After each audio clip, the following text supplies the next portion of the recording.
देखो बेटा, ये एक दिलचस्प सवाल है जहां गलती सुधारनी है। विशाल, रजत और रोहित की दुकान है।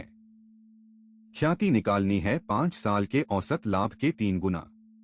लेकिन बीच में एक कमाल हुआ। 1 जुलाई 2022 को 10,000 रुपए का यंत्र खरीदा गया और गलती से उसे खर्चा समझकर लाभहानि खाते में डाल दिया। अब यंत्र कोई खर्चा नहीं है, वो संपत्ति है।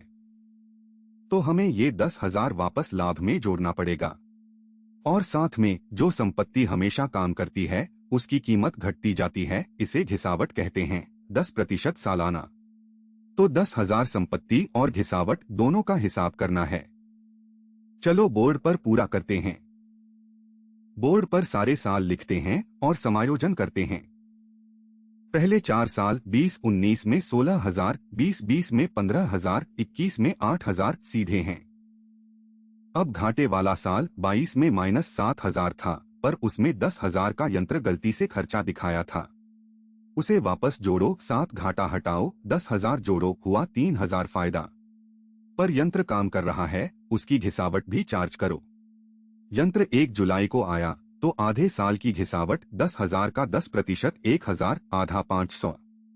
तो 22 का समायोजित लाभ -7 जमा 10 घटाओ 500, 2,500। और 23 में 10,000 घटाओ पूरी घिसावट 1,000, 9,000। अब सबको जोड़ते हैं। अब सबको जोड़ो। 16,000, 15,000, 8,000, 2,500 और 9,000, कुल 50,500।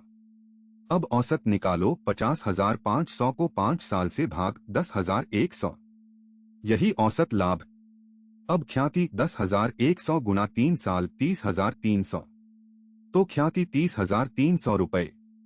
ध्यान दो, यंत्र को खर्चे से निकालकर संपत्ति बनाया, फिर घिसावट चार्ज की। इसी समायोजन से सही औसत निकला। अगर हम इसे ना करते तो गलत ख्याति आती। पूरा हिसाब बोर्ड पर। सभी समायोजित लाभ जोड़ो। 16, 15, 8, 2.5, 9,000, कुल 50,500। औसत 5 से भाग 10,100। ख्याति 3 गुना 30,300। इस सवाल की सीख, जब कोई संपत्ति खर्चा दिखे वापस जोड़ो और उसकी घिसावट घटाओ। ये दोनों समायोजन औसत लाभ की शुद्धता के लिए जरूरी हैं, वरना ख्याति गलत आती है। तो अंतिम उत्तर ख्याति 30,300 रुपए। पूरा तरीका, पहले गलती से दिखे यंत्र को वापस जोड़ो, फिर उसकी घिसावट चार्ज करो, फिर हर साल का समायोजित लाभ जोड़ो, औसत निकालो और 3 साल से गुणा करो। ये समायोजन वाले सवाल परीक्षा के लिए बहुत जरूरी हैं। अब वीडियो रोककर अपनी कॉपी में खुद हल करो। देखते रहना।